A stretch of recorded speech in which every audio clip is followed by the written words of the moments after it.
अंतरा अपनी मासी के यहाँ गांव के पास रहती थी।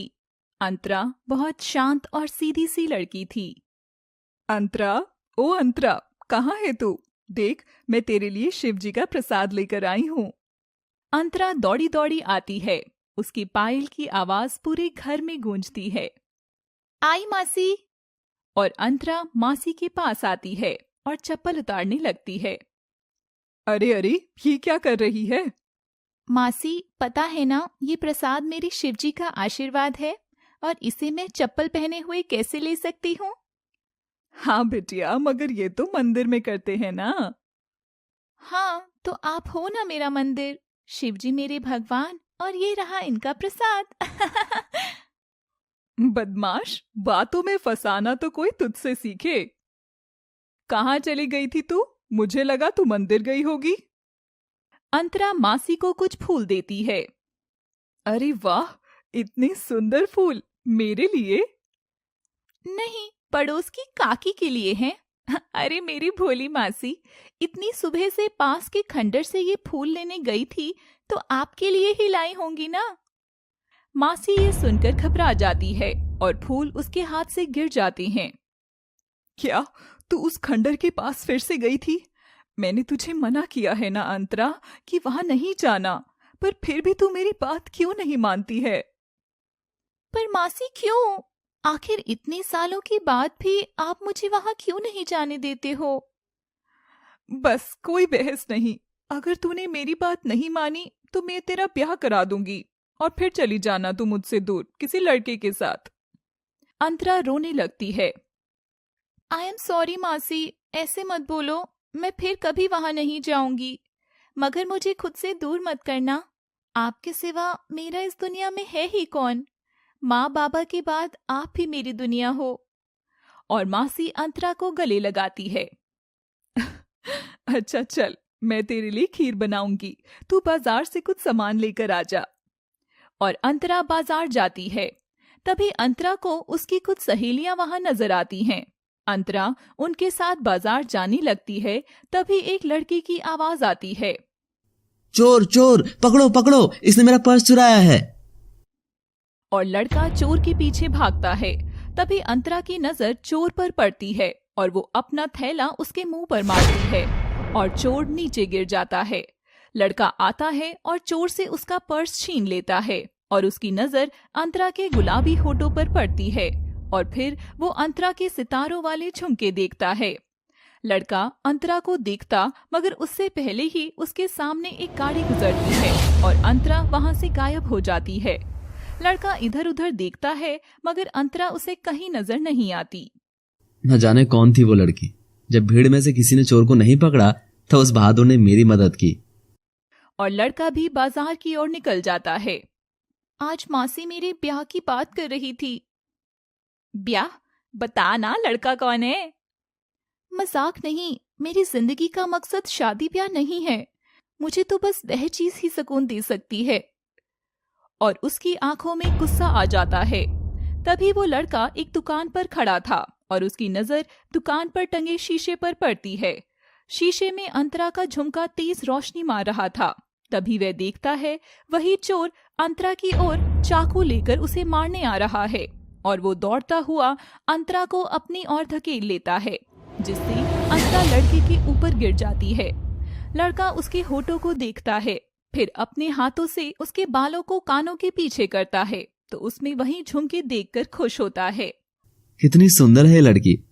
इसके गुलाब की पंखुड़ी जैसे नरम होठ, ऐसा लग रहा है कि जैसे अभी चूम लो। अंतरा सहम कर खड़ी हो जाती है, मगर उसका दुपट्टा लड़के की घड़ी में फंस जाता है। आपने मेरी मदद की थी वहां, और मैं आपको थैंक्स भी नहीं बोल पाया था। Thank you so much miss. Antara, Antara नाम है मेरा। Hi, I am Anant. आप बहुत सुंदर हैं। अंतरा कुछ नहीं बोलती और वहां से जाने लगती है, मगर जाते हुए अंतरा का दुपट्टा अनंत की घड़ी में उलझकर फट जाता है। यह देख अंतरा रोने लगती है। Oh shit, I am sorry Antara, ये मेरी गलती है। प्लीज आप मत रोइए। अरे ये तो है ही नाजुक कली, जरा जरा सी बात पर रो देती है। अगर मासी ने ये फटा दुपट्टा देख लिया तो न जाने क्या क्या बोलकर मुझे डांट मारेंगी। अंतरा के हाथ पर लगी चोट भी दिखाई देती है अरे आपके हाथ से तो खून बह रहा है। और अनंत अपना रुमाल निकालकर अंतरा को देता है। अगर मैं आपको घर तक छोड़ दूं तो मैं आपकी मासी से भी मिल लूंगा और उन्हें पूरी बात भी बता दूंगा। अंतरा मान जाती है और अनंत अंतरा के साथ घर आता है। मासी अंतरा को ऐसे देखकर बहुत घबराती है। कितनी बार कहा है अजनबियों से दूर रहना, दुनिया ऐसी ही होती है, मगर इस लड़की को कभी भी अपना ध्यान नहीं रखना। देखो अब कितनी ज्यादा चोट लगवा ली है, अगर तुझे कुछ हो जाता तो। मासी मासी मासी, शांत हो जाओ, इससे मिलो, ये अनंत है। और अनंत मासी को सारी बात बताता है। मेरी अंतरा की तो बचपन से ही आदत है सबकी मदद करने की। सब हंसते हैं। अच्छा बेटे, आए हो तो मैंने हलवा बनाया है, वो खाकर जाओ। और मासी अंदर हलवा लेने जाती है। तभी अंतरा की नजर अनंत के हाथ पर लगी चोट पर पड़ती है। अरे अनंत, आपको भी तो चोट लगी है। और अंतरा अनंत की पट्टी करने लगती है और दोनों की नजरें मिलती हैं। मैंने आज से पहले इतनी सुंदर लड़की कभी नहीं देखी। और अनंत हलवा खाकर फिर वहां से चला जाता है। उस रात अंतरा और अनंत दोनों को ही नींद नहीं आई थी। अनंत को आसमान में भी बस अंतरा की सूरत ही दिखाई दे रही थी। अगले दिन अनंत बाजार जाता है और देखता है कि एक दुकान पर सुंदर सा दुपट्टा था। मैं ये अंतरा के लिए ले लेता हूँ और इसी बहाने उससे मिलना भी हो जाएगा। और अनंत वो दुपट्टा लेकर अंतरा के घर जाता है। अंतरा बेटिया बाहर आ, देख तुझसे मिलने कौन आया है। अंतरा गीले बालों के साथ हाथ में दिया लेकर बाहर आती है और पूरे घर में आरती करती है। वो मेरी बेटी शिवजी की बहुत बड़ी भक्त है। अंतरा सुंदर ही नहीं, एक संस्कारी लड़की भी है। और अंतरा अपने गीले बालों को सुखाती है कि तभी उसके बालों का पानी अनंत के मुंह पर गिरता है। अंतरा, मैं तुम्हारे लिए कुछ लाया हूँ। और अंतरा गिफ्ट खोलकर दुपट्टा देखती है और बहुत खुश हो जाती है और अचानक उसकी आंखों में आंसू आ जाते हैं। क्या हुआ अंतरा, तुम्हें दुपट्टा पसंद नहीं आया? नहीं, ऐसी बात नहीं है अनंत, मुझे बहुत पसंद आया, मगर आज से पहले मासी के अलावा किसी ने मुझे कभी कोई तोहफा नहीं दिया। और अनंत अंतरा का हाथ पकड़कर मुस्कुराता है। अब अनंत और अंतरा रोज मिलने लगे थे। अनंत अंतरा के घर आता है और दोनों बैठकर घंटों बातें करते। मासी ये सब रोज रोज देख रही थी और एक दिन, एक मिनट अंतरा, इधर आ। हाँ मासी, जल्दी बोलो, अनंत आने वाला ही होगा। अंतरा, तू जो ये सब कर रही है वो ठीक नहीं कर रही है। क्या ये सब मासी, मैं समझी नहीं। तू अच्छे से जानती है कि मैं क्या कह रही हूँ। ऐसा मत कर अंतरा, रुक जा। कैसे रुक जाऊं मासी, कैसे? एक ना एक दिन तो मुझे ये करना ही था। आखिर मैं अब तक जिंदा किस लिए हूँ? मगर इन सब के बीच में अनंत का क्या दोष? वो बच्चा है बेटिया, छोड़ दे ये जिद। मासी, आप मेरा साथ नहीं दे सकती हैं तो मैं यहाँ से चली जाती हूँ। मासी रोने लगती है कि तभी अनंत आ जाता है। अरे ये सब क्या हो रहा है और तुम कहाँ जा रही हो अंतरा? और मासी आप क्यों रो रही हैं? देखो ना अनंत, मासी जब देखो मुझे शादी करने की धमकी देती हैं। मैंने तो कह दिया कि मुझे खुद से दूर किया तो मैं यहाँ से चली जाऊंगी। पागल है मेरी बच्ची, एकदम पागल। वैसे अंतरा, मासी ठीक ही तो कह रही हैं, तुम्हें एक ना एक दिन तो शादी करनी ही होगी। और अनंत अपने घुटनों पर बैठकर अंतरा को प्रपोज करने लगता है। मैं तुमसे प्यार करने लगा हूँ, क्या तुम मुझसे शादी करोगी अंतरा? मैं तुम्हें राजपूत खानदान की छोटी बहू बनाना चाहता हूँ। अंतरा कुछ नहीं बोलती। मैं तुम्हारी खुशी के लिए सब करने को राजी हूँ, तुम बस हाँ बोल दो। अंतरा पलट जाती है और मासी की ओर देखकर बोलती है, सही कहा तुमने, ये एक ना एक दिन तो करना ही है। और अंतरा के चेहरे में नागिन की परछाई नजर आती है और उसकी आंखों का रंग बदल जाता है और होठों पर शैतानी हंसी आ जाती है। मासी अंतरा का हाथ पकड़कर उसे शांत करती है। तो इसका मतलब तुम्हारी हाँ है अंतरा? हाँ अनंत, मैं तुमसे शादी करने को तैयार हूँ।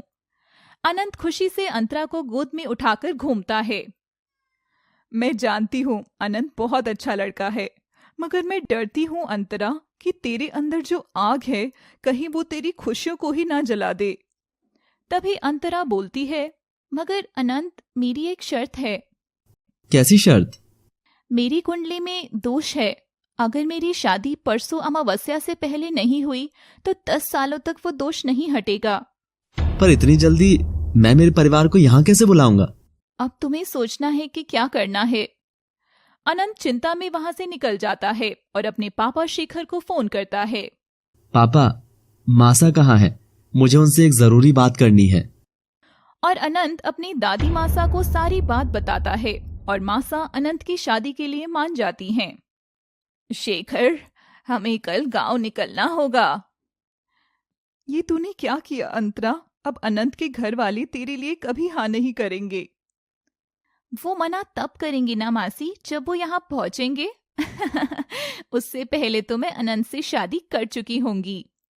अंतरा और मासी मुस्कुराते हैं। अब वो वक्त आ गया है मासी। मैंने मासा को यहाँ बुला लिया है। अब मासा मेरी और अंतरा की शादी जरूर करवा देगी। मैं अंतरा को जाकर ये बात बताता हूँ। और अनंत अंतरा के पास जाता है। अंतरा अंतरा अंतरा, आज मैं बहुत खुश हूँ। क्या हुआ? तुम इतने पागल किस वजह से हो रहे हो? बात ही ऐसी है, कल मेरी मासा और बाबा यहाँ आने वाले हैं और वो परसों अमावस्या से पहले हमारी शादी जरूर करवा देंगी। फिर तुम बनोगी राजपूत परिवार की बहू, मिसेस अंतरा अनंत सिंह। अंतरा और मासी ये सुनकर एक दूसरे की ओर देखते हैं। क्या हुआ? तुम खुश नहीं हो अंतरा? नहीं, वो मैं बस सोच रही थी कि अगर तुम्हारी दादी को मैं पसंद नहीं आई तो। ओफो, कैसी बातें कर रही हो तुम? तुम तो इतनी प्यारी हो कि मासा तुम्हें देखकर चौंक जाएंगी। और अनंत खुश होकर वहां से चला जाता है। मासी, अनंत के परिवार वालों को यहाँ आने से कैसे भी रोकना होगा। हाँ, अगर उसने तुझे देख लिया तो वो समझ जाएगी। और अंतरा किसी को संदेश भेजती है। मुझे तुम्हारी मदद की जरूरत है। तुम जहां कहीं भी हो मेरी मदद करो। एक खंडर में एक आदमी बैठा होता है जिसके आसपास ढेर सारे बिच्छू चल रहे थे और इसके सिर पर बिच्छू का मुकुट था और उसके हाथ पर भी बिच्छू का टैटू बना था। खतरा, खतरा, वो खतरे की ओर बढ़ रही है। तभी एक बड़ा बिच्छू बोलता है। क्या हुआ बाबा? उसे वहां जाने से रोकना होगा। वहां मुझे खतरा नजर आ रहा है। किसे रोकना होगा बाबा? सुन बिच्छू, तुझे वहां जाना होगा और उसे रोकना होगा। उस तक मेरी बात पहुंचा दे कि वो नागिन आ रही है। आखिर ये बाबा किस नागिन की बात कर रहा है और इस तांत्रिक का इस कहानी से क्या संबंध है, जानने के लिए देखिए आगे। और बिच्छू आदेश पाकर वहां से निकल जाता है। बिच्छू मासा के घर के पास जाता है और देखता है कि मासा तो गांव के लिए निकल चुकी है। बाबा, वो घर से निकल चुकी है। अब मेरी बात ध्यान से सुन। और बाबा बिच्छू को कुछ कहता है। मुझे ध्यान रखना होगा कि अनंत के घर वाले अनंत से बात न कर पाएं। इसके लिए मुझे अनंत को उलझाए रखना होगा। और अंतरा अनंत को फोन लगाती है। अनंत, अनंत, जल्दी घर आओ। देखो यहाँ क्या हो गया है। और अनंत अंतरा के घर जाता है, पर अनंत को अंतरा एकदम ठीक नजर आती है। क्या हुआ अंतरा? तुम इतनी घबराई हुई क्यों हो? श्श्श, चुप हो जाओ। और अंतरा अनंत की आंखों पर एक काली पट्टी बांधकर एक कमरे में ले जाती है और दरवाजे को बंद कर देती है। ओफो अंतरा, तुम क्या कर रही हो? बताओ तो। और मेरी आंखों पर ये काली पट्टी किस लिए है? चुप हो जाओ, तुम्हारे लिए एक सरप्राइज है। और अंतरा जाकर एक सुंदर सी लाल रंग की साड़ी पहनकर आती है और एक चाकू हाथ में उठाकर अनंत की ओर बढ़ती है। अंतरा, कहाँ हो तुम? जल्दी करो, क्या सरप्राइज है? मुझे देखना है। अंतरा चाकू लेकर अनंत की ओर बढ़ती है। बस बहुत जल्द तुम्हें तुम्हारा सरप्राइज मिलने वाला है। और अनंत के पास चाकू ले जाकर जोर से उसके ऊपर मारती है और अनंत की आंखों पर बंधी पट्टी चाकू मारकर काट डालती है। अनंत पट्टी हटाता है। सरप्राइज! अनंत देखता है अंतरा ने कमरे में कैंडल्स जलाकर टेबल सजाई हुई है और सामने अंतरा लाल रंग की साड़ी में खड़ी है। बताओ कैसी लग रही हूं मैं? अनंत अंतरा को अपने पास खींचता है। बदमाश कहीं की, बहुत सुंदर लग रही हो तुम। और अंतरा के सिर को चूम लेता है। तभी अनंत को मासा का फोन आता है और अनंत जेब से फोन निकालता है। मुझे कल तक कुछ भी करके अनंत को उसके परिवार से बात करने से रोकना होगा।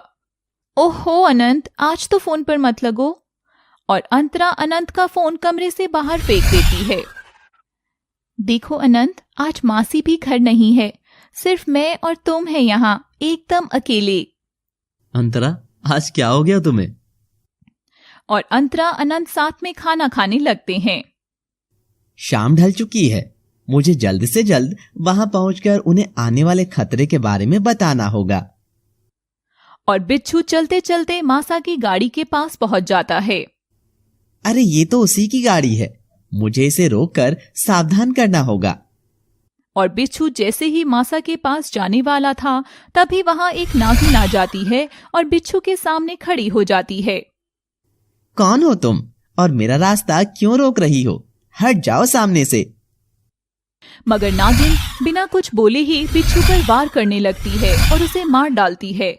जैसे ही बिच्छू मरता है बाबा को पता लग जाता है। नहीं, ये क्या हुआ?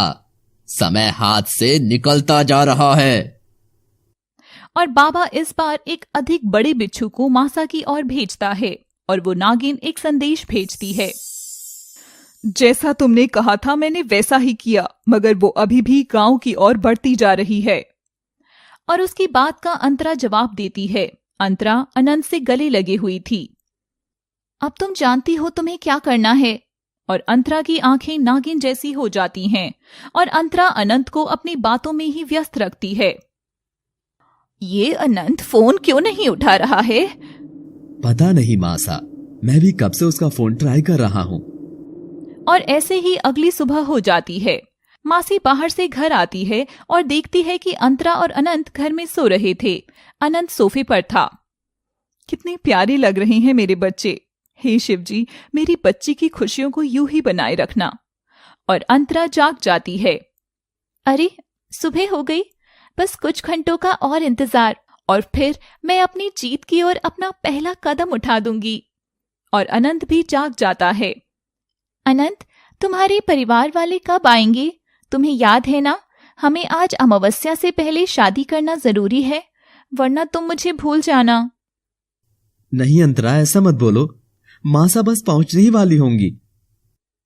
और अनंत देखता है कि उसका फोन गिरने से टूट गया है। यह देख अंतरा बहुत खुश होती है। बिच्छू मासा की गाड़ी तक पहुंच जाता है और उछलकर मासा के कंधे पर बैठ जाता है। मासा ये देख डर जाती है, मगर बिच्छू अपना डंक मासा के कान के पास लगा देता है और उसमें से बाबा की आवाज आती है।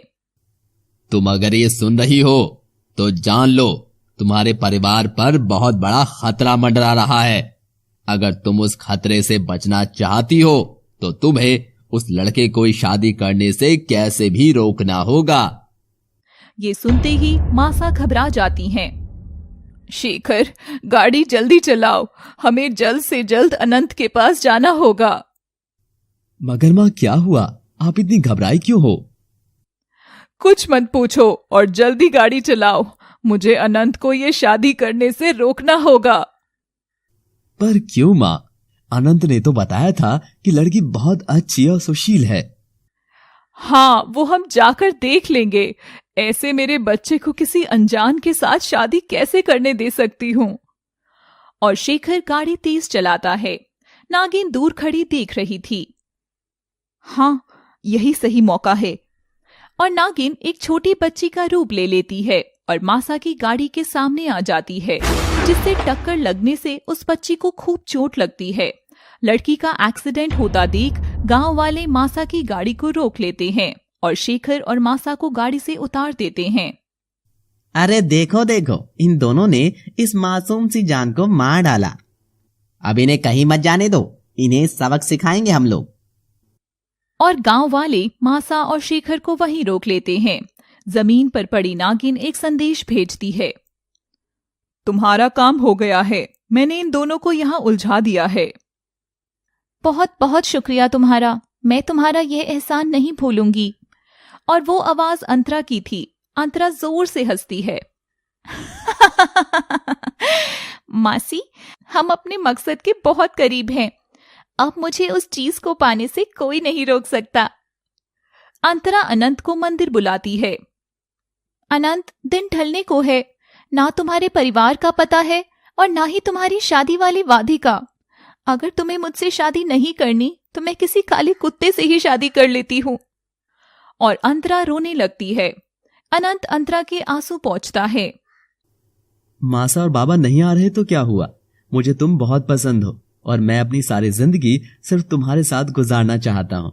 अंतरा, मैं आज अभी इसी वक्त इस मंदिर में तुमसे शादी करूंगा। और अनंत अंतरा की मांग में सिंदूर भरता है और उसे पवित्र मंगलसूत्र पहनाकर उससे शादी कर लेता है। अंतरा अनंत के गले लगती है। अब वक्त आ गया है हर एक इंतकाम को पूरा करने का। अंतरा और अनंत की शादी होते ही तांत्रिक को झटका लगता है। नहीं, असंभव। जो नहीं होना था वही हो गया। कात्यायनी, तेरा समय आज से उल्टा हो गया है। वो तुझे नहीं छोड़ेगी, नहीं छोड़ेगी तुझे। अब देखिए अगले एपिसोड में आखिर नागमणि की इस कहानी में नागिन कौन है और तांत्रिक के डर की असली वजह क्या है। अनंत, अंतरा, तुम दोनों आज से एक हो चुके हो। मेरा आशीर्वाद हमेशा तुम दोनों के साथ है बच्चों। अंतरा, चलो, तुम्हें अब मेरे साथ घर चलना है। मासी, मैं आपको अकेले कैसे छोड़ूं?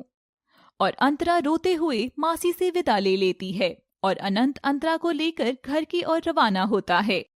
गांव वालों ने मासा और शेखर को आगे नहीं जाने दिया और फिर उस घायल बच्ची को भी होश आ गया। आप ये पैसे रख लीजिए और पहले इस बच्ची को अस्पताल ले जाइए। और गांव वाले ऐसा ही करते हैं। तभी शेखर के पास अनंत का फोन आता है।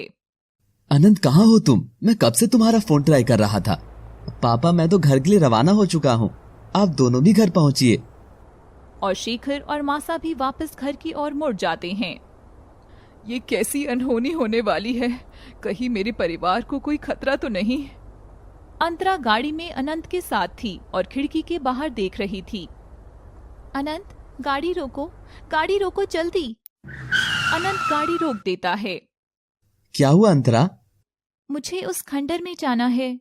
इतनी शाम को इस वीरान खंडर में जाना है? पर क्यों?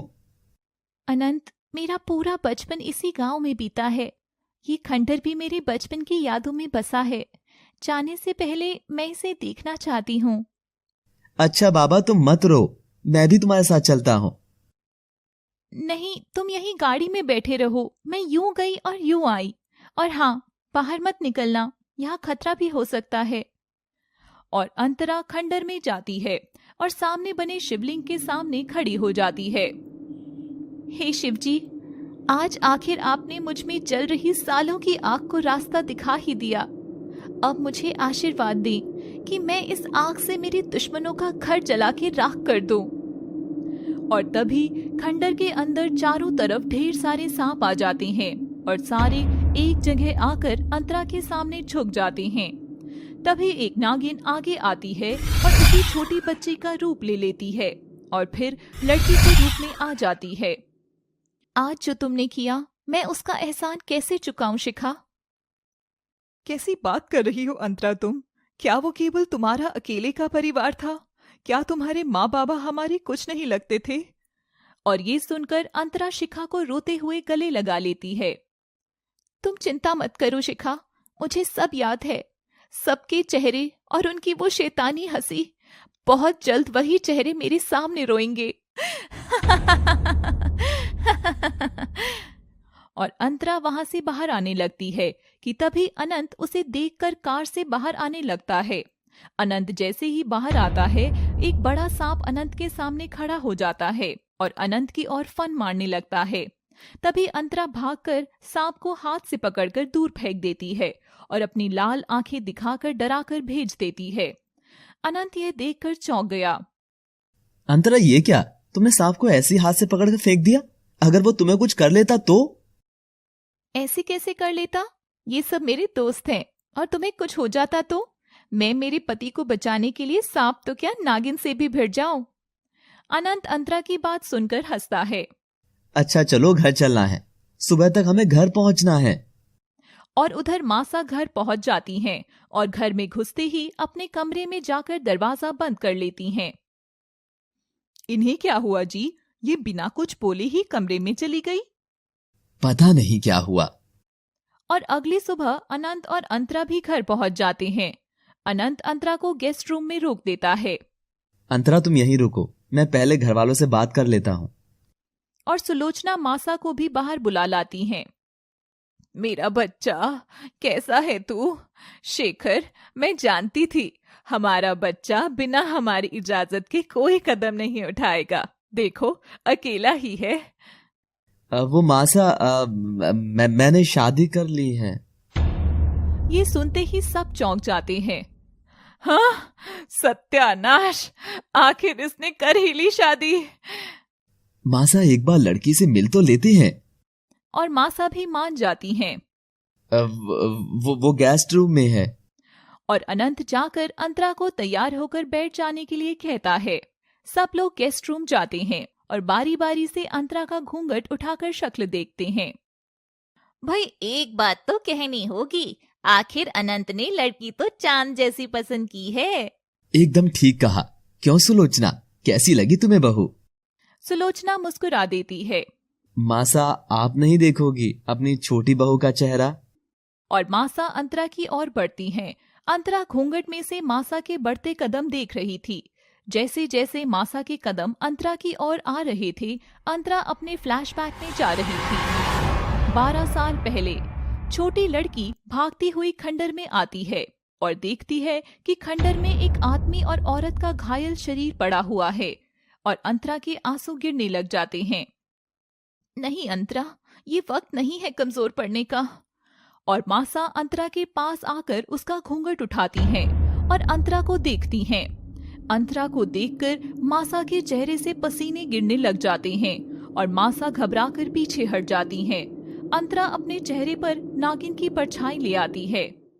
मासा, कैसी लगी मेरी अंतरा? है ना बिल्कुल चांद जैसी? चुप करो सब, ये किसे ले आया तू घर में? चांद नहीं, ग्रहण है ये, ग्रहण, अमावस्या का ग्रहण।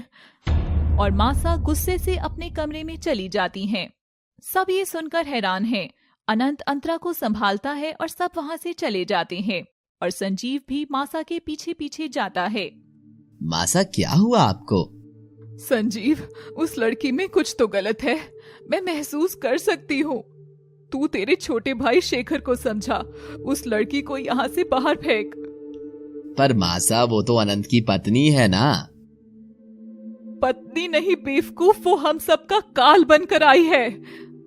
मुझे इसके बारे में सब पता करना होगा। और मासा तांत्रिक के पास गुफा में जाती है। मुझे आपका संदेश मिला बिच्छुक बाबा। मगर क्या हुआ? लिखे हुए को तू नहीं डाल पाई ना कात्यायनी?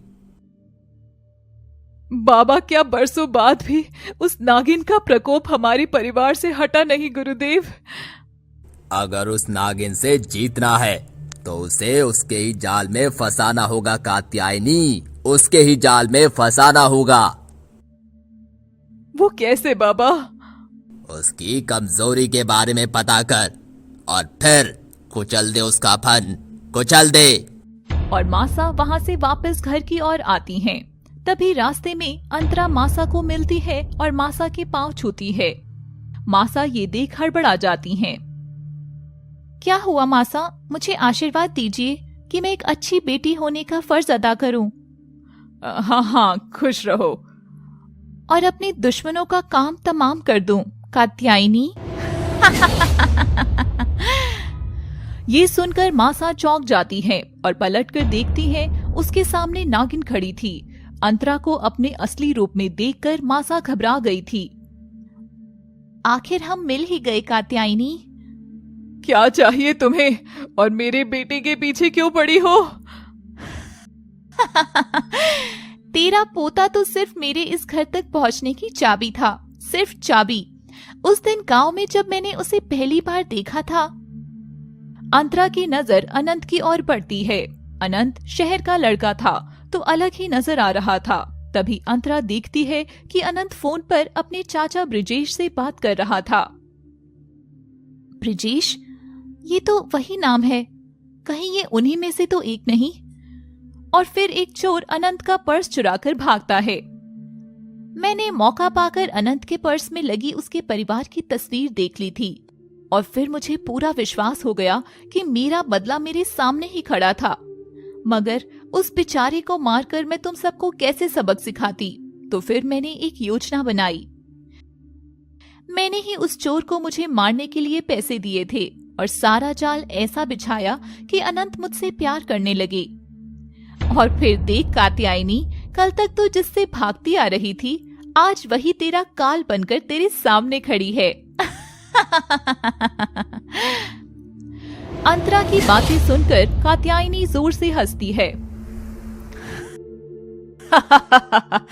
मूर्ख लड़की, तू क्या समझी तेरी इन चालों से मैं डर जाऊंगी? तू भूल मत, वो शक्ति आज भी मेरे पास है और मैं जानती हूँ तू वही हासिल करने आई है ना। जब तक वो शक्ति मेरे पास है, तू मेरा और मेरे परिवार का कुछ नहीं बिगाड़ पाएगी। मुझे मेरी वो चीज लौटा दे कात्यायनी, वरना मैं तुझे मार डालूंगी। और अंतरा कात्यायनी पर हमला करती है, मगर जैसे ही वो उसे मारती है वो दूर जाकर गिरती है। तू इस खेल में अभी कच्ची है नागिन। और कात्यायनी वहां से चली जाती है। अंतरा बहुत उदास होती है। मासा घर जाती है और अपना कमरा बंद कर लेती है और उसमें एक पूजा करने लगती है। और पूजा के बाद उसकी मुट्ठी में कुछ प्रकट होता है, जिससे पूरे कमरे में बहुत तेज रोशनी हो जाती है। तभी दरवाजे पर खटखट होती है और मासा सब गायब करके बाहर आती है। मासा, ब्रजेश का फोन है। ब्रजेश, वो आ गई है। तू जल्दी आजा मेरे बच्चे, तेरे बिना मैं कमजोर हूँ। और अगले दिन ब्रजेश घर आता है। अंतरा ब्रजेश को आता देखती है और उसे फिर याद आता है। खंडर में ब्रजेश अंतरा के पिता नागराज के सीने में चाकू मारता है और जोर जोर से हंसता है। तो ये दुष्ट भी आ गया है। ब्रजेश अंतरा के पास आता है तो बहू रानी आ गई हमारे घर में, और कान में कहता है, तेरा भी वही हाल करूंगा जो तेरे बाप का किया था। हा, हा, हा, हा। अंतरा ब्रजेश को देखकर बहुत तेज क्रोध में आ जाती है और अपने कमरे में जाती है। कब तक मैं अपने दुश्मनों को अपनी नजरों के सामने ऐसे ही हंसता हुआ देखूंगी? जब जब मैं उस कात्यायनी का चेहरा और उसका ये हंसता हुआ परिवार देखती हूँ, मेरा खून खौल उठता है। और अंतरा गुस्से में अपने नागिन रूप में आ जाती है और अपनी नागिन जीभ से दीवार पर लगी मासा की परिवार की तस्वीर पर वार करती है।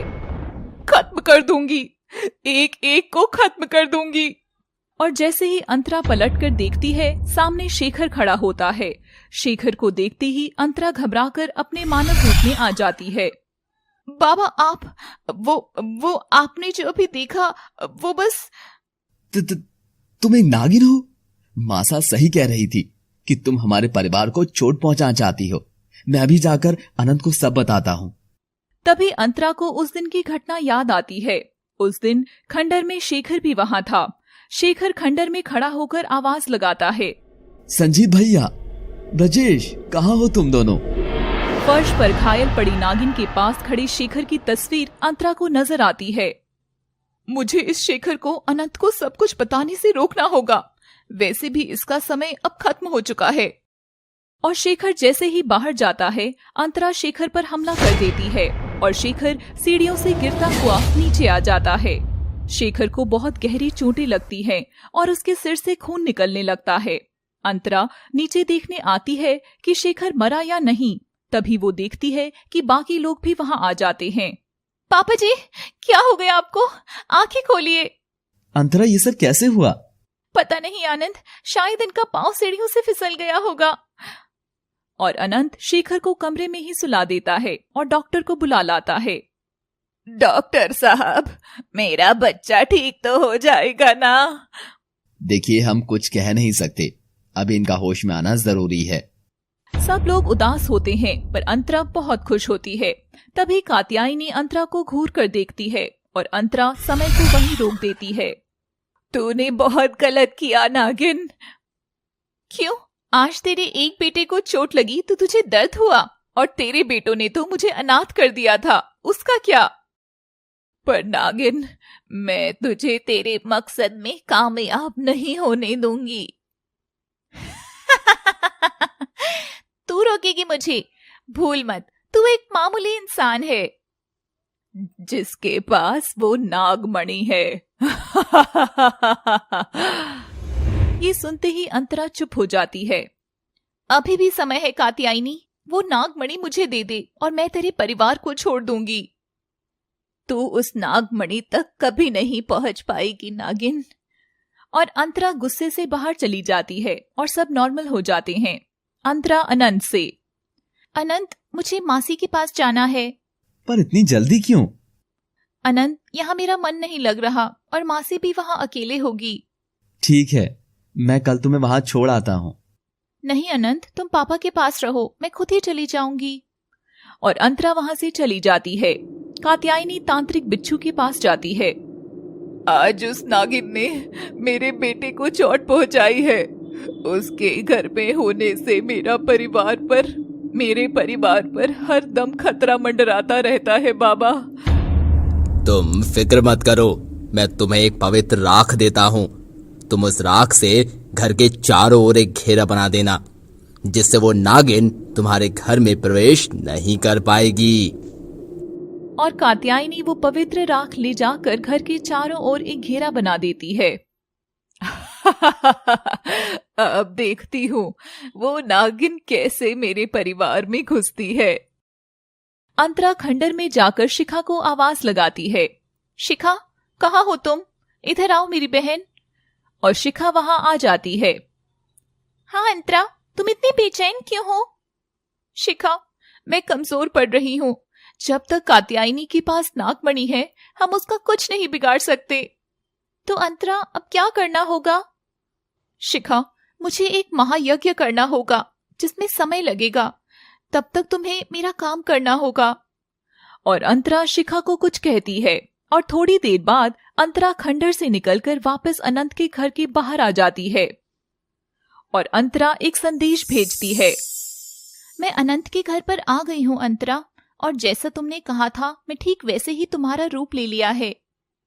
शाबाश शिखा, अब जब तक मैं वहां ना आ जाऊं तुम्हें ही अंतरा बनकर सब पर नजर रखनी होगी।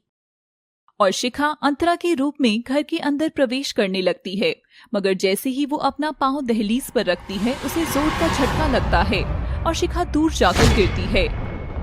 अरे, ये क्या हुआ? और शिखा फिर से कोशिश करती है, मगर बिच्छू की राख की वजह से वो अंदर नहीं जा पा रही थी। मुझे अपनी शक्तियों का इस्तेमाल करना चाहिए। और शिखा नागिन रूप में आकर घर के पीछे जाकर उसमें घुसने की कोशिश करती है, मगर हर बार वो असफल हो जाती है।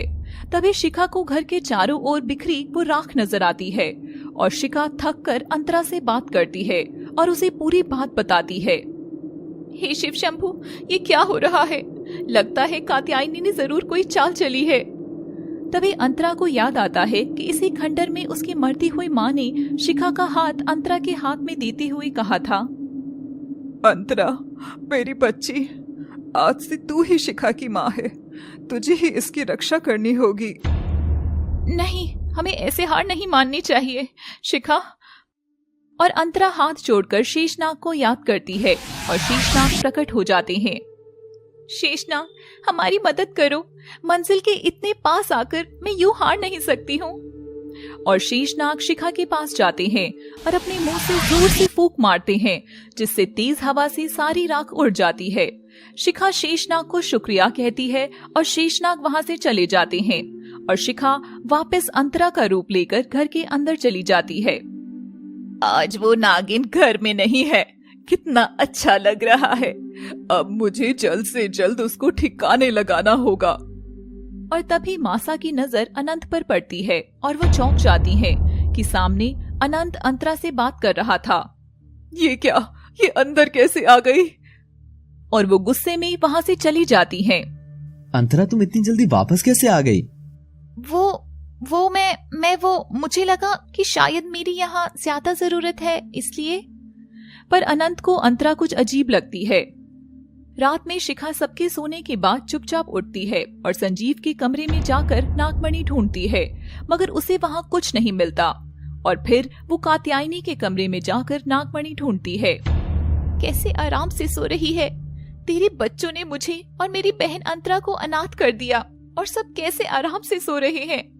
मगर शिखा को उसके कमरे में भी कुछ नहीं मिलता। फिर शिखा ब्रजेश के कमरे में जाती है और नागिन रूप ले लेती है और नागमणि ढूंढने लगती है, मगर शिखा की पूंछ से टेबल पर रखा गमला नीचे गिर जाता है और ब्रजेश की नींद खुल जाती है। कौन है? कौन है वहाँ? और ब्रजेश अपने सामने नागिन को खड़ा देखता है कि तभी वह तकिए के नीचे से अपनी पिस्टल निकालकर नागिन के ऊपर फायर करने लगता है, मगर नागिन खिड़की से बाहर भाग जाती है। गोलियों की आवाज से सब लोग जाग जाते हैं और ब्रजेश के कमरे में जाते हैं। क्या हुआ ब्रजेश? ब्रजेश मासा को इशारा करता है। कुछ नहीं, बस मुझे लगा कमरे में कोई भूत है। और सब हंसकर सोने चले जाते हैं, मगर अनंत देखता है कि अंतरा ना तो कमरे में कहीं थी और ना ही घर में। आखिर अंतरा गई कहाँ? तभी शिखा घर के पीछे जाकर मानव रूप में आ जाती है और देखती है कि उसके हाथ पर गोली लगने से चोट लग गई है। गोली बस छूकर ही निकली है, मुझे इस घाव को ढकना होगा। और शिखा पट्टी करके अंदर जाती है। अनंत तब तक सो चुका था और शिखा भी सो जाती है। अगले दिन जब शिखा सोकर उठती है तो अनंत उसके सामने खड़ा होता है। कहाँ चली गई थी तुम? और ये हाथ पर क्या हुआ तुम्हारे? वो ये तो बस जरा सी चोट लग गई और मैं तो यहीं थी, और कहाँ जाऊंगी। अच्छा, अगर तुम यहीं थी तो कल जब चाचा ने गोलियां चलाई थी तब तुम्हें पता क्यों नहीं चला? और तुम्हारे हाथ से तो खून टपक रहा है, कहीं वो गोली तुम्हें तो नहीं लग गई अंतरा? शिखा ये सुनते ही घबरा जाती है। नहीं, कैसी बात कर रही हो? ये तो रात में मेरे हाथ पर भारी डिब्बा गिर गया था। पर अनंत को अंतरा की बातों पर शक हो जाता है। अंतरा जब से गांव से आई है बदली सी लग रही है। आखिर बात क्या है? मुझे पता लगाना ही होगा। ये नाटक मेरे बस की बात नहीं है। मुझे अंतरा को जल्दी ही यहाँ वापस भेजना होगा। और शिखा अंतरा के रूप में ही घर से निकलती है, मगर इस बार अनंत भी उसके पीछे ही होता है। अनंत छिपकर शिखा का पीछा करने लगता है। तभी शिखा एक सुनसान रास्ते पर चलने लगती है। अरे अंतरा, यहाँ क्या करने आई है? और ये रास्ता किधर जाता है? और अनंत भी शिखा के साथ चलता जा रहा था कि तभी शिखा अचानक से नागिन रूप में आ जाती है और रेंग कर चलने लगती है। ये देखकर अनंत के हाथ पांव फूल जाते हैं। अनंत बहुत घबरा जाता है। क्या अंतरा एक नागिन है? मैंने एक नागिन से शादी कर ली। अनंत नागिन रूप में आई शिखा को अंतरा समझकर उसका पीछा करता है और शिखा इस बात से अनजान रहती है। और अनंत देखता है कि शिखा खंडर के अंदर चली जाती है और खंडर में अंतरा बैठकर कोई पूजा कर रही थी। अनंत दीवार के पीछे छिपकर खड़ा हो जाता है। अगर अंतरा यहाँ है तो फिर ये नागिन कौन है? शिखा नागिन रूप से अपने मानव रूप में आ जाती है। अंतरा, जितना आसान ये सब लग रहा है उतना आसान है नहीं। उसका कुछ पता लगा कि उन जालिमों ने हमारी वो चीज कहाँ छिपा रखी है? नहीं, और मुझे ऐसा लगता है कि तेरे पति अनंत को भी मुझ पर शक होने लगा था, इसलिए मैं समय रहते ही वहां से चली आई। तुम चिंता मत करो छोटी, इस बार मैं अनंत के घर में पूरी तैयारी के साथ जाऊंगी और फिर एक एक करके उन सबको मार डालूंगी। तब जाकर मेरे अंदर की आग बुझेगी। तो अंतरा, क्या तुम अनंत को भी मार दोगी? अनंत को मैं मारूंगी नहीं, बल्कि। अंतरा आगे कुछ बोलती कि तभी वो सामने देखती है तो उसे अनंत नजर आता है। ये देख अंतरा सहम जाती है। अनंत, तुम यहाँ? बोलो अंतरा, इसकी बात का जवाब दो। तो तुम मुझे भी मार डालोगी? तभी शांत होगा ना तुम्हारा गुस्सा? एक काम करो, तुम मुझे ना अभी मार डालो, मगर मेरे परिवार को छोड़ दो। नहीं अनंत, तुम मुझे गलत समझ रहे हो। मैं गलत समझ रहा हूं? तुमने धोखे से मुझसे शादी कर ली और वो फिर तुम मेरे परिवार को खत्म करना चाहती हो। आखिर तुम हो कौन? और अंतरा अपने नागिन रूप में आ जाती है, एक विशाल नागिन, और फिर आधी मानव और आधी नागिन का रूप ले लेती है। ये देख अनंत वहां से भागने लगता है। रुक जाओ अनंत, जाने से पहले क्या तुम मेरी कहानी जानना नहीं चाहोगे कि आखिर क्यों मैं तुम्हारी जिंदगी में आई? और अनंत रुक जाता है और तभी मासी भी वहां आ जाती है। ये कहानी मेरी नहीं, हमारे माँ बाप की है। 12 साल पहले इस खंडर में हमारा परिवार भीड़ भाड़ से बहुत दूर आराम से रहता था। गांव वाले भी माँ बाबा को शिवजी की कृपा मानकर बहुत पूजते थे। बहुत खुशी से हमारा परिवार रहता था। मगर एक दिन हमारे परिवार को किसी की ऐसी बुरी नजर लगी कि बस। ये बात 12 साल पुरानी है। अंतरा की माँ अंकिता मेरी बहुत अच्छी दोस्त थी। अंकिता नागरानी थी और अंतरा के पिता नागराज अमर थे। एक दिन अंकिता ने मुझे अंतरा को अपने साथ ले जाने को कहा। आज तू अंतरा को अपने घर ले जा। शाम को यहाँ मैं और इसके बाबा मिलकर इसके लिए एक तोहफा तैयार रखेंगे। तो शिखा यहीं रहेगी?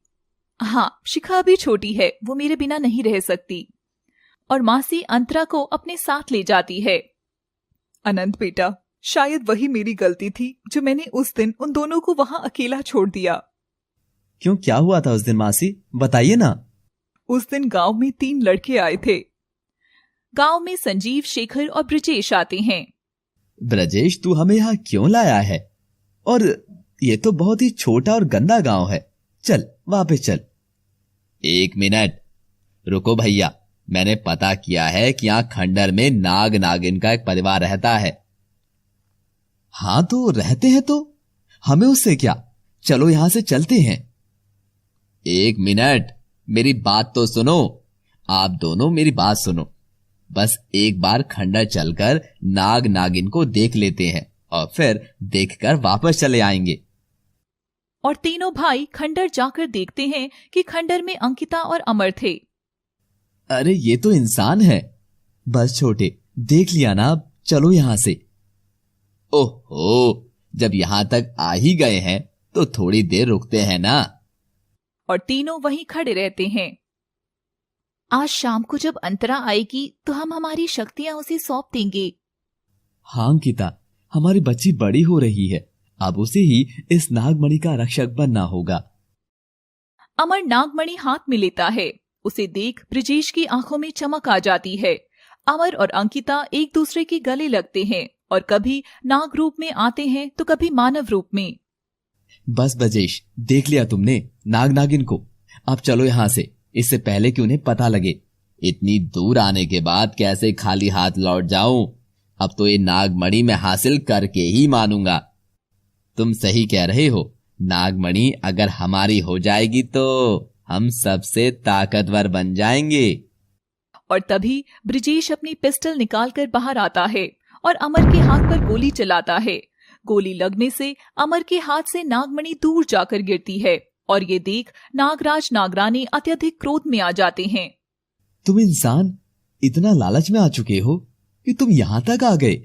ये नागमणि मुझे दे दो। हमारी जीती जी तो ये तेरी नहीं हो सकती है। तो फिर तुम दोनों को मैं भी मार डालता हूं।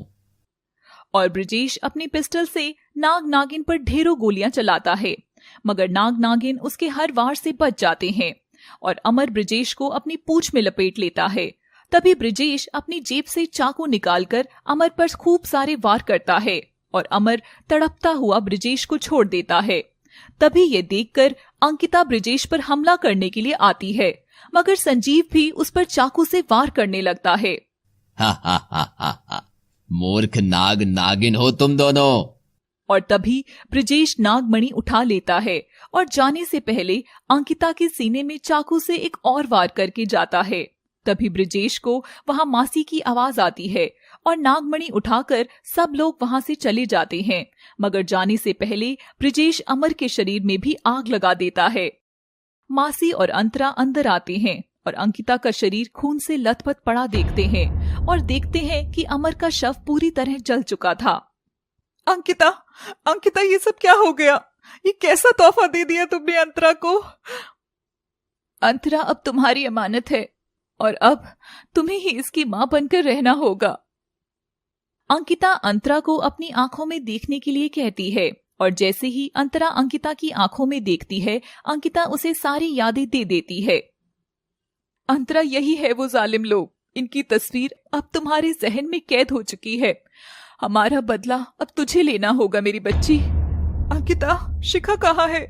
शिखा, शिखा कहाँ हो बेटी, बाहर आओ। और शिखा दीवार के पीछे से निकल कर आती है। अंकिता शिखा का हाथ अंतरा के हाथ में देती है। अंतरा, आज से शिखा तुम्हारी जिम्मेदारी है।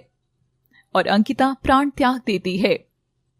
माँ, तुम मुझे छोड़ गई, पर मैं तुम्हारे कातिलों को नहीं छोड़ूंगी। तुम्हारे ताऊ, चाचा और बाबा ने मिलकर एक ही पल में हमें अनाथ कर दिया था अनंत। नहीं, ये सब सच नहीं है। और अंतरा खंडर में रखे एक पुराने बक्से में से एक मरा हुआ सांप निकालती है। ये देखो अनंत, ये मेरी माँ है, एक महान नागिन जिसने कभी भी किसी का बुरा नहीं किया, मगर तुम्हारे घर वालों के लालच ने इनकी ये हालत कर दी। और मेरे बाबा, उनका तो मुझे शव भी नसीब नहीं हुआ। पर तुमने अभी तक इन्हें क्यों रखा हुआ है? नागमणि की शक्तियों से मैं इनमें प्राण डालने की एक आखिरी कोशिश करना चाहती हूँ, मगर क्या? तुम नागमणि से इन्हें जीवित करो और चली जाओ हमारे परिवार से दूर। मगर मेरी नागमणि तुम्हारी मासा के पास है। नहीं, ये झूठ है। मासा कभी ऐसा नहीं कर सकती हैं। और अनंत क्रोध में खंडर के बाहर निकल जाता है और घर लौट आता है। मुझे मासा से बात करनी होगी। मासी, अब मुझे चलना होगा। मगर अनंत सब जानने के बाद क्या तुम्हें घर में घुसने देगा? वो मैं नहीं जानती, पर अभी मेरा जाना जरूरी है। और अंतरा अनंत के घर पहुंच जाती है और देखती है अनंत ने सभी घर वालों को एक जगह बुलाया हुआ था। आज मैं आप सबको एक सच बताना चाहता हूँ, मेरा और अंतरा का एक सच। तभी अनंत की नजर अंतरा पर पड़ती है। लगता है इसे नागिन का सच पता चल गया, अब आएगा मजा। अंतरा को देखते ही अनंत को वो सभी पुरानी यादें याद आती हैं जब वो दोनों साथ बहुत खुश थे। मैं बताना चाहता हूँ कि अंतरा एक ओहो, बोल भी अब बेटा, अंतरा क्या? अंतरा एक अनाथ लड़की है और उसके माँ बाबा नहीं है। लो, इतनी सी बात, क्या हुआ अनाथ है तो? आखिर हम सब है ना इसका परिवार। और अंतरा अनंत की ओर मुस्कुराकर देखती है, पर अनंत गुस्से में अपने कमरे में चला जाता है। देखा अंतरा, मैं तुमसे आज भी इतना प्यार करता हूँ कि सब जानते हुए भी कुछ नहीं बोल सका। और ये देख अंतरा के मन में भी अनंत के लिए प्रेम पैदा हो जाता है। अंतरा अनंत के पास जाती है। Thank you Anant, thank you मुझे समझने के लिए। ऐसा बिल्कुल मत सोचना कि ये सब मैंने इसलिए किया क्योंकि मुझे तुम्हारी किसी बात पर विश्वास है। तुम्हारे पास कुछ दिन का वक्त है अपनी बात साबित करने का, और अगर तुम्हारी बात झूठ निकली तो अंतरा, मैं खुद तुम्हारी जान ले लूंगा। अंतरा अनंत की बात मान जाती है। बिच्छू गुफा में बिच्छू देव की पूजा कर रहा था। तभी बिच्छू राक्षस की एक परछाई प्रकट होती है। बोल बिच्छू, क्यों परेशान है? हे असुर, मुझे वो नागमणि हासिल करनी है, मगर कैसे करूं? उस नागमणि पर तो कात्यायनी कुंडली मार कर बैठी है। बस इतनी सी बात। हर समस्या का समाधान होता है। दुश्मन के दुश्मन को अपना दोस्त बना। अब समय आ गया है कि तू सामने से उससे बात करे। और बिच्छुक को राक्षस की बात समझ आ जाती है। बिच्छुक एक संदेश भेजता है। आज आधी रात को तुम्हें मेरे पास आना होगा। अगर नागमणि हासिल करनी है तो अब हमें कात्यायनी पर वार करना होगा।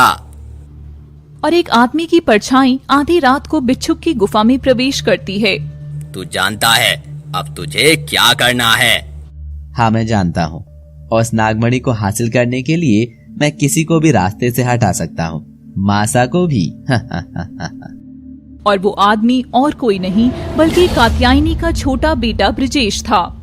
ब्रिजेश बिच्छुक के पास जाता है।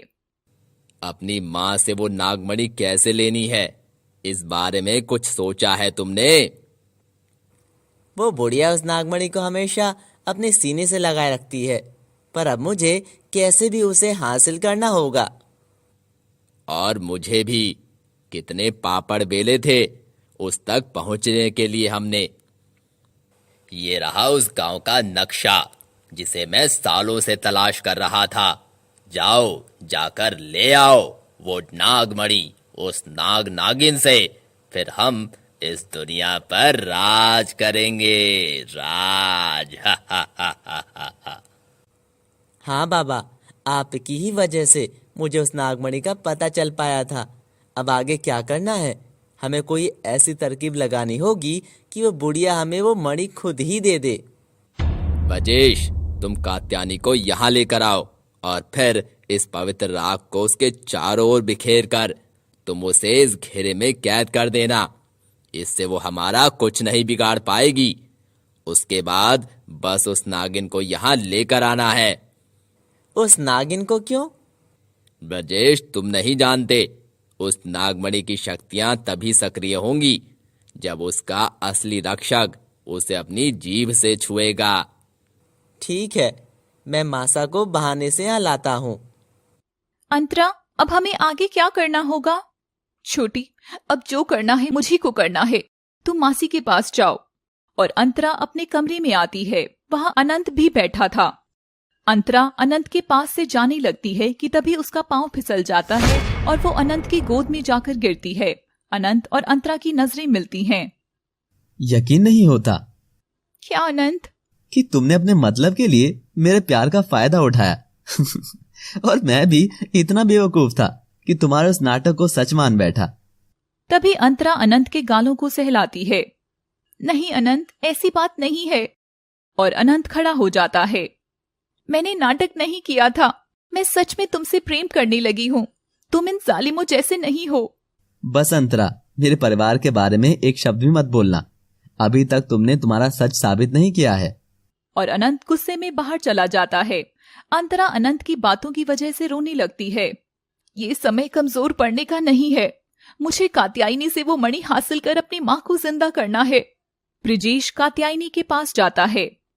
मासा, हमें बिच्छुक बाबा के यहाँ जाना होगा। उन्होंने कोई महायज्ञ रखा है। चलो ब्रिजेश, अभी चलो। और ब्रिजेश और कात्यायनी दोनों बिच्छुक की गुफा के लिए निकलते हैं और अंतरा भी उनका पीछा करने लगती है। अंतरा ने मुझे खुद से दूर भेजने के लिए कह तो दिया, मगर मैं कैसे चुप बैठ जाऊं? ये मेरा भी बदला है। और शिखा संजीव के कमरे में जाती है और दरवाजे पर खड़ी होकर उसे घूरने लगती है। ए लड़की, कौन है तू और मुझे ऐसे क्यों देख रही है? मैं कौन हूँ ये तुझे अभी पता लग जाएगा। मैं हूँ तेरी मौत। और शिखा आधी नागिन बन जाती है। ये देख संजीव घबरा जाता है और अलमारी से अपनी पिस्टल निकालने लगता है कि तभी शिखा संजीव को अपनी पूंछ में दबा लेती है और संजीव पर वार करने लगती है।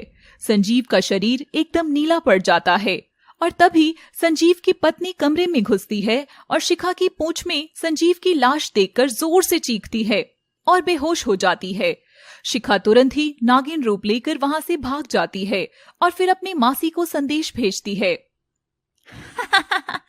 मासी, आज उन दुश्मनों में से एक दुश्मन को मैंने मार डाला मासी, और अब पारी है एक और दुश्मन का नाश करने की। और शिखा शेखर को भी मार डालने का निश्चय करती है। ब्रिजेश और कात्यायनी बिच्छू की गुफा में पहुंच जाते हैं। बाबा, आपने मुझे बुलाया? हाँ कात्यायनी, आओ। आज तुम्हें हम एक नायाब तोहफा देने वाले हैं। तोहफा? कैसा तोहफा? और बिच्छुक ब्रिजेश को वो पवित्र राख देते हुए इशारा करता है और ब्रिजेश राख हाथ में लेकर मासा के पास जाता है। ये सब क्या हो रहा है ब्रिजेश? और ये तेरे हाथ पे क्या है? और तू ऐसे क्यों मुस्कुरा रहा है? शाबाश ब्रजेश, अब कर दे इस बुढ़िया को कैद। और ब्रिजेश चलते हुए मासा की बजाय राख से बिच्छुक के चारों ओर एक घेरा बना देता है। ये देख बिच्छुक एकदम चौंक जाता है। क्यों चौंक गया ना? तुझे क्या लगा तू मेरे बेटे को मेरे खिलाफ इस्तेमाल करेगा? मूर्ख तांत्रिक, ये तो मेरा और मेरी मासा का प्लान था, नागमणि की शक्तियों का राज जानने का और उस नागिन को यहाँ तक लाने का। हाँ ब्रिजेश, और वो नागिन हमारा पीछा करते हुए यहाँ किसी भी समय आती होगी। और अंतरा भी गुफा के अंदर पहुंच जाती है। आओ नागिन आओ, तुम्हारा ही इंतजार था। नागिन, तूने गलती की है, तू यहाँ मरने आई है। चुप कर तांत्रिक, वरना आज तेरी भी जान जाएगी। कात्यायनी, वो मणि मेरे हवाले कर दे, बदले में मैं तेरी जान बख्श दूंगी। वैसे भी मेरे माँ बाबा को तेरे बेटों ने मारा है। मैं नहीं चाहती कि तुझे बिना किसी कसूर के जान गंवानी पड़े। अरे मासा, ये नागिन तो बहुत भोली है। तो नागिन, तुझे अब भी लगता है कि उस दिन खंडर में सिर्फ मेरे तीनों बेटे ही थे? ये सिर्फ तेरी गलतफहमी है। उस दिन खंडर में हम तीनों के अलावा और भी कोई था। उस दिन जब हम तीनों वहां थे, तब दीवार के पीछे छिपकर जो ये सब देख रही थी वो मेरी मासा ही थी। और फिर हमारे वहां से जाने के बाद मैंने और मासा ने मिलकर तुम्हारी बेहोश माँ के सीने में 2 खंजर और मारे थे। और फिर ये नागमणि मेरी हो गई, हमेशा हमेशा के लिए। अंतरा ये सब सुनकर अत्यधिक क्रोध में आ जाती है। कात्यायनी, मेरे माँ बाप के कत्ल में तू भी शामिल है। अब मैं तुझे नहीं छोड़ूंगी। और अंतरा अपने विशाल नागिन रूप में आ जाती है। शिखा शेखर को मारने उसके कमरे में जाती है कि तभी वहां अनंत आ जाता है। शिखा, तुम यहाँ क्या कर रही हो? और वो अंतरा कहाँ है? शिखा कुछ नहीं बोलती। ओह, तो नागिन की बहन भी अब मेरे परिवार को चोट पहुंचाने आई है, पर मैं तुम्हें ऐसा करने नहीं दूंगा। और अनंत शिखा को खिड़की के पास बांध देता है। अनंत, मेरे रास्ते में मत आओ। तुम्हें नहीं पता तुम्हारे बाबा ने हमारे साथ क्या किया है।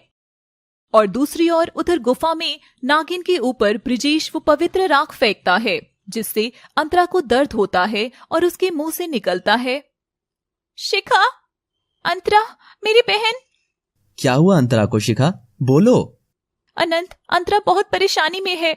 मैं यहाँ से कहीं नहीं जाऊंगी, बस मेरी बहन को बचा लो। मगर किससे बचा लूं? तुम्हारी मासा और चाचा ब्रिजेश से। और अनंत ये सुनते ही दौड़ता हुआ अपने कमरे में जाता है और अपनी पिस्टल निकालता है। आज बात आर्या पार की होगी। अगर अंतरा की बात झूठ हुई तो मैं अंतरा के सीने में ये सारी गोली निकाल दूंगा। और अनंत शिखा के बताए पते पर पहुंचता है। अंतरा और ब्रिजेश में लड़ाई होती है और ब्रिजेश अंतरा पर गोलियां चलाता है, मगर अंतरा बच जाती है और ब्रिजेश को पूंछ से दूर फेंक देती है और कात्यायनी की ओर बढ़ने लगती है। वो नागमणि मुझे दे दे कात्यायनी। और अंतरा कात्यायनी के सिर पर अपनी जीभ से जोर से वार करती है और कात्यायनी दूर जाकर गिरती है। शाबाश नागिन, यही तो मुझे चाहिए था कि तू खुद इस नागमणि का स्पर्श अपनी जीभ से करे और इसकी शक्तियां जाग जाएं।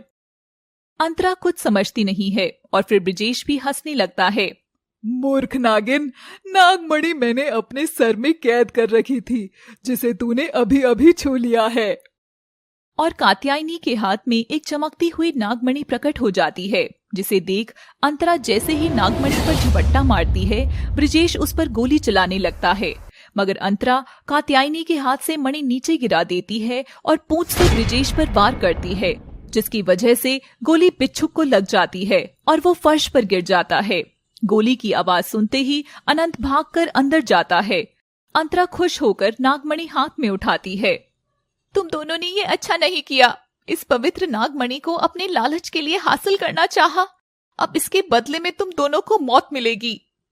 अनंत ये सब सुन रहा था और मासा अनंत को खड़ा देखते ही नाटक करने लग जाती है। अंतरा बेटा, जैसा तुम सोच रही हो वैसा सच नहीं है। गुस्सा छोड़ दो और घर वापस चलो। बुढ़िया, अपना ये नाटक बंद कर।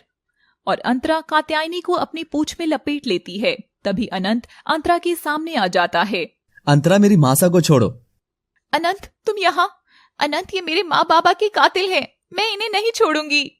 वाह अंतरा वाह, कल तक तो मासा के पास सिर्फ तुम्हारी मणि ही थी, पर आज वो कातिल भी हो गई और ये नागमणि तो तुम्हारे ही पास निकली। देखो ना आनंद बेटा, हम अंतरा को कब से समझा रहे हैं कि उसके साथ जो हुआ वो सब इस तांत्रिक ने किया था, जो कि अब मर चुका है। मगर अंतरा कात्यायनी को नहीं छोड़ती है और पूंछ में उठाकर अपनी जीभ से उस पर वार करने लगती है। अंतरा रुक जाओ, मैं कह रहा हूँ रुक जाओ, वरना गोली मार दूंगा। पर अंतरा नहीं रुकती और गुफा में गोलियों की आवाज गूंजने लगती है। शिखा शेखर के कमरे में बंधी रहती है कि तभी शेखर को होश आ जाता है तुम कौन हो? और शिखा शेखर को सारी बात बताती है। ये सब तो होना ही था। मैंने उस दिन उन सबको मना किया था कि वो ऐसा कुछ ना करें, मगर एक राज है जो सिर्फ मैं ही जानता हूँ। कैसा राज? शेखर शिखा को कुछ कहता है जिसे सुनकर शिखा चौंक जाती है। क्या ये बात मुझे अंतरा को अभी बतानी होगी? और शिखा नागिन रूप में आकर रस्सी से निकलकर बाहर चली जाती है। अनंत अंतरा पर गोलियां चला देता है और अंतरा के शरीर से खून निकलने लगता है और अंतरा जमीन पर गिर जाती है और कात्यायनी को छोड़ देती है। मैंने कहा था ना अंतरा, अगर तुम्हारी बात झूठ निकली तो मैं तुम्हें मार दूंगा। मैंने कोई झूठ नहीं बोला था अनंत, ना ही ये बात और ना ही ये कि मैंने तुमसे सच्चा प्यार किया था। और तभी कात्यायनी अनंत को वहां से हाथ पकड़कर ले जाती है। माँ साहब, मेरी अंतरा। बेटा, वो सब एक धोखा था, अभी यहाँ से चल। और वो लोग वहां से चले जाते हैं। तभी गुफा में ढेर सारे बिच्छू आकर बिच्छू के शरीर को ढक लेते हैं और देखते ही देखते उसका शरीर गायब कर देते हैं। और शिखा भी गुफा में आकर देखती है कि सामने अंतरा का शरीर खून से लथपथ पड़ा था। अंतरा, नहीं, मैं तुम्हें अभी नहीं खो सकती। अब देखिए अगले सीजन में क्या सच में अंतरा और अनंत की प्रेम कहानी का अंत हो गया और आखिर उस नागमणि का क्या हुआ? कौन ले गया होगा उस नागमणि को? जानने के लिए इंतजार करिए हमारे अगले सीजन नागमणि 2 का, ओनली ऑन एनाइम स्टोरीज।